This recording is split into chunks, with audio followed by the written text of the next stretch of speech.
Bonjour à tout le monde. Aujourd'hui, nous allons encore faire une vidéo de plus à ce qui concerne les dossiers avec un point d'interrogation qui clignote. Et je dois aussi vous montrer comment vous pouvez récupérer vos données perdues. Pourquoi je précise les données perdues? Parce que quand vous voyez un dossier et un point d'interrogation comme ça veut dire que votre ordinateur MacBook n'arrive pas à trouver les fichiers des systèmes à l'intérieur. Donc, ça a la probabilité que vous avez effacé vos fichiers inconsciemment. Alors, je dois vous aider aujourd'hui comment les réparer et comment retrouver les fichiers facilement. Et vous allez recevoir un guide supplémentaire à ce qui concerne comment récupérer vos données en particulier. Donc, vous allez recevoir ça dans ce tuto. Pour commencer, nous allons éteindre premièrement notre iMac. Éteignez votre iMac et nous allons chercher comment entrer dans Recovery Menu. C'est facile. Il y a des méthodes, ce que je connais. Peut-être toi, tu as la troisième. Et commande plus R. Et option commande plus R, c'est pour retrouver la mise à jour qui est compatible avec votre Mac. La mise à jour récente. Bien. Commande, option commande plus R. Vous allez éteindre votre ordinateur, vous allez appuyer sur ça, ces trois touches là, jusqu'à ce que vous allez voir le logo Apple qui va apparaître et vous allez lâcher. Nous allons faire ensemble. Je dois vous laisser une image de la clavier virtuelle comme vous voyez devant vous. Option, commande, plus R. Ça c'est pour les MacBook qui ont des puces Intel. Il y a d'autres méthodes pour ce qui concerne les MacBook avec des puces M1. C'est facile. Vous allez éteindre votre ordinateur et vous allez rallumer ça sans lâcher le bouton de rallumage. Donc, éteignez votre ordinateur. Vous allez appuyer sur le bouton qui rallume, mais vous n'allez pas lâcher le bouton jusqu'à ce que vous allez voir cette image. Dès que vous verrez cette image, vous allez choisir macOS Recovery. Donc, vous allez choisir l'option, je voulais dire, vous allez choisir l'option. Et cette option-là va vous conduire dans le même chemin avec l'autre méthode. On se verra dans Recovery Menu. Là, on va continuer le même chemin ensemble. Dès que vous allez faire commande, option plus commande plus R, ça va vous conduire directement dans ce sous-menu. Ça va vous demander à choisir les réseaux. J'aimerais préciser un peu ici parce qu'il y a trop de commentaires que beaucoup de gens n'arrivent pas à se connecter. Oui, c'est normal si vous n'arrivez pas à se connecter. Et ça arrive des fois que votre MacBook est lent ou n'arrive pas à se relancer bien. C'est pour cela la solution ici, c'est vraiment insister. Parce que ça arrive des fois, moi je vois aussi ça. Il faut insister. Il y a plusieurs méthodes de passer cette étape. Insister ou laisser votre Wi-Fi ouverte ou connecter un câble réseau. Tu vois, vous pouvez connecter une câble de réseau plutôt, connecter la câble sur votre ordinateur pour que vous permettre de passer directement sans taper le mot de passe. Et si ça continue toujours, il y a une autre solution. Donc, vous pouvez réinitialiser NVRAM. Comment faire? Vous allez éteindre votre ordinateur, vous allez appuyer sur les touches que vous voyez là. Option, commande, R, P. En même temps, vous appuyez sur Power. Maintenez ces touches jusqu'à ce que vous allez compter 20 secondes. Ça peut arriver que l'ordinateur se rallume à plusieurs fois pendant que vous combinez ces touches, c'est normal. Et revenir sur le Wi-Fi, vous allez retaper et ça va passer. On va faire ensemble. Donc, n'oubliez pas ceci. Quand vous voyez ça, que le Wi-Fi n'arrive pas à se relancer, c'est normal. Je vous dis c'est normal parce que je sais pourquoi c'est normal. Ça ne concerne pas vraiment le sujet, mais c'est normal parce que vous allez laisser réinitialiser NVRAM, ça va relancer votre iMac ou MacBook, ça va recevoir l'Internet. Mais vous pouvez aussi éviter ça si vous connectez, vous mettez directement le câble Wi-Fi. Pardon, les câbles des modems, je voulais dire les câbles des routeurs, donc le câble des réseaux. Vous connectez directement avec votre ordinateur, ça va pas demander l'internet. Ça va pas demander les mots de passe, je voulais dire. Donc, il y a plusieurs façons d'éviter ça, c'est comme ça, ou vous insistez à plusieurs fois. Moi, quand je fais ça, j'insiste beaucoup de fois. Je connecte même pas sur les câbles.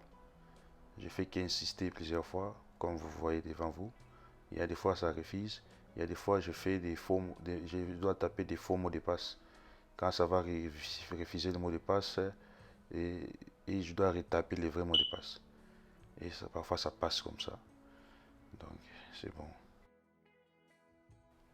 Une chose encore, ça peut arriver que pendant l'ordinateur est en train de chercher la mise à jour, vous pouvez rencontrer cette image.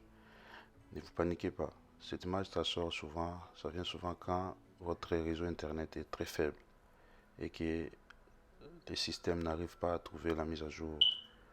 Ça donne des erreurs comme ça. Des erreurs des réseaux, on peut dire comme ça. Si vous voyez ça, recommencez. Si ça répète plusieurs fois, il faut chercher le moyen de se connecter avec un autre réseau.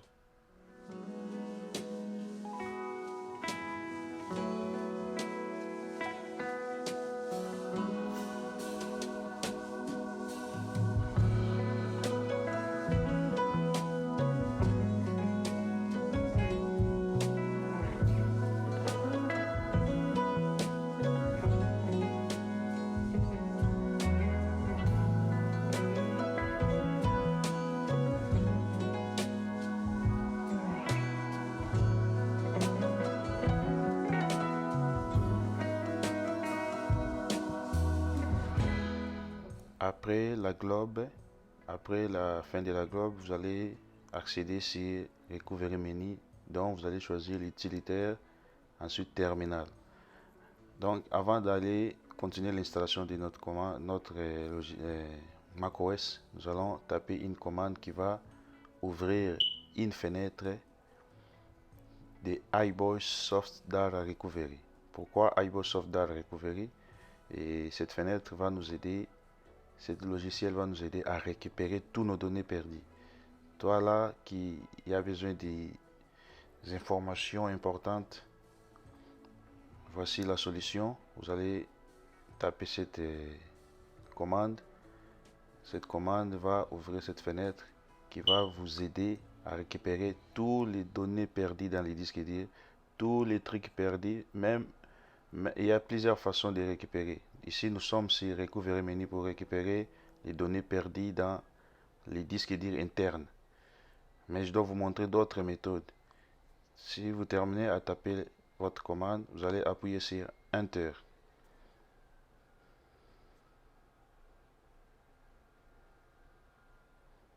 Et ça va ouvrir une fenêtre qui va vous donner l'accès à vos disques internes. Tous les disques qui sont stockés qui sont connectés avec votre ordinateur, ça va apparaître là-bas et ça va vous donner la possibilité de choisir quel disque que vous voulez récupérer les données perdues et on va procéder étape par étape. Je dois vous expliquer rapidement. Ici, vous avez tous vos disques sont là.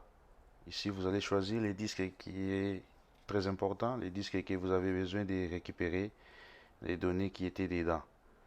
Vous allez cliquer sur les disques. Ensuite, vous allez aller sur l'option que vous avez vue là.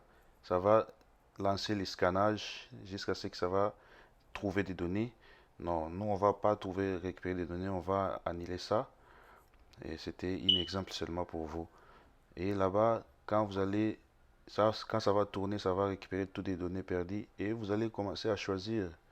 À côté gauche, vous verrez qu'il y a des dossiers, il y a des dossiers qui correspondent à vos dossiers qui étaient dans votre ordinateur. Vous allez choisir comme ça, cocher et chaque dossier a des éléments à récupérer. Vous allez choisir selon votre choix, petit à petit, et ensuite vous allez appuyer sur récupérer. Ça va récupérer tous vos données perdues. Vous allez les retrouver et moi je vous assure, parce que j'ai essayé ça moi-même plusieurs fois. Il y a d'autres moyens de récupérer les données. Vous pouvez aussi installer iBossSoft sur votre ordinateur. Sur le site, vous allez voir toutes les explications. Appuyez sur télécharger. Boum, ça va lancer le téléchargement, télécharger ces logiciels et vous allez installer ça. Dès que vous allez l'installer, vous pouvez directement les voir dans Launchpad. Comme là, vous allez lancer, ça va vous demander votre mot de passe d'utilisateur et vous allez taper, ça va ouvrir iBossSoft. Là, vous êtes sur iBossSoft dans la recovery. Là-bas, vous allez voir que ça affiche seulement le disque dur principal. Tous vos données, tous vos disques de stockage connectés, vous pouvez les voir là. Donc, dans ce tableau de bord, vous allez choisir votre disque, comme on a fait dans l'autre. Choisir votre disque. Ensuite, nous allons essayer de connecter une clé USB là-bas. J'ai essayé de brancher une clé USB. Ça va sortir là tous les stockages, toutes les données, tous les disques de stockage, je voulais dire, ça va sortir là-bas et vous choisissez les disques de votre choix. Les disques que vous voulez récupérer les données perdues. Ensuite, vous lancez les scans et ça va tourner jusqu'à ce que ça va récupérer toutes les données effacées, et vous allez les voir sur ce tableau. Moi, je n'ai pas le temps pour attendre la récupération parce que moi, je n'ai pas formaté mon disque dur. C'était un exemple pour vous. C'est pour cela que je dois annuler ça pour continuer d'autres choses. Donc, moi, je dois lancer dans l'annulation pour continuer d'autres choses.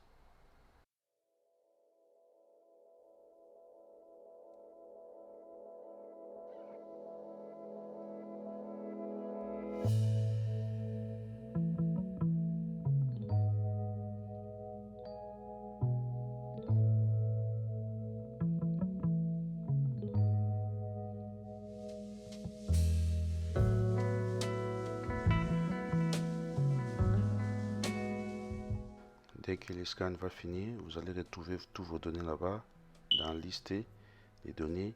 Et si vous cliquez un dossier, récupérer, vous allez voir tous vos vidéos.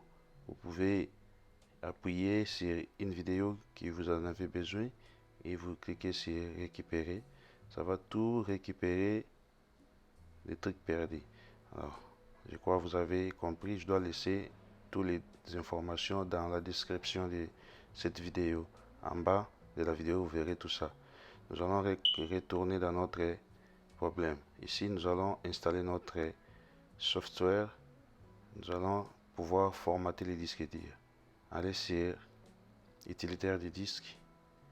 Nous allons entrer dans l'utilitaire du disque.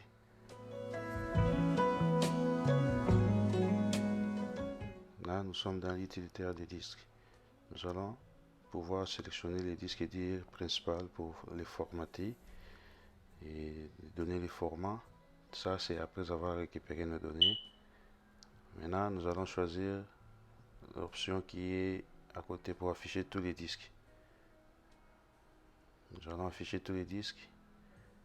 Nous allons choisir le disque principal qui est en haut et nous allons aller sur éliminer, formater, effacer, peu importe, selon les noms qui s'affichent devant vous là. Vous allez choisir le format que vous voyez là-bas. Donc le format APFS et la partition guide map. Après ça, vous allez renommer les disques durs selon votre choix. Ça c'est pas obligatoire. Vous allez renommer votre disque dur. Ensuite, vous allez lancer le formatage.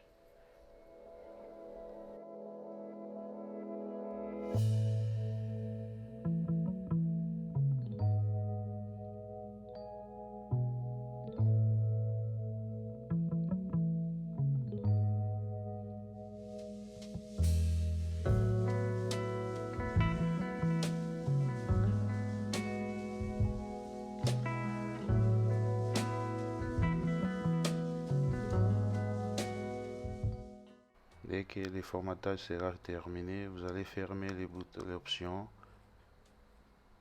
afficher tout et vous allez confirmer le format APFS plutôt.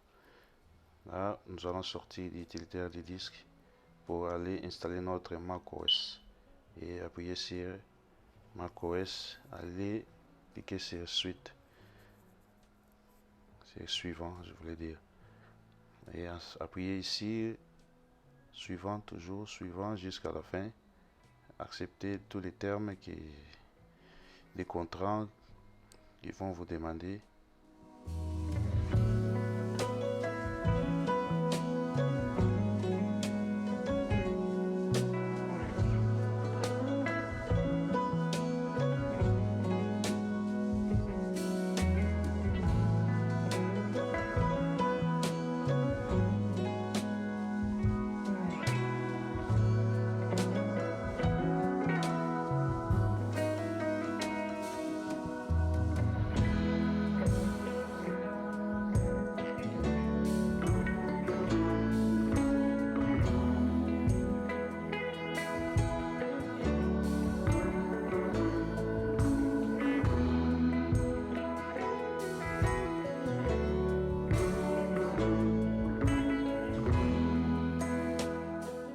Acceptez les termes de contrat et choisissez le disque dur.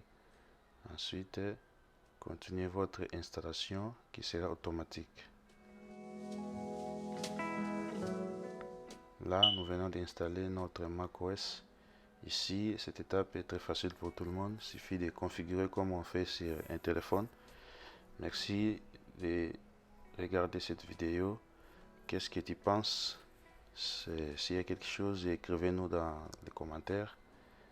Et une chose encore, n'oubliez pas de liker si vous avez aimé la vidéo. Et une chose encore, c'est quoi? Si vous n'êtes pas abonné, vous pouvez vous abonner. Merci pour votre soutien. Et on va se revoir dans notre tuto. Merci, bye bye.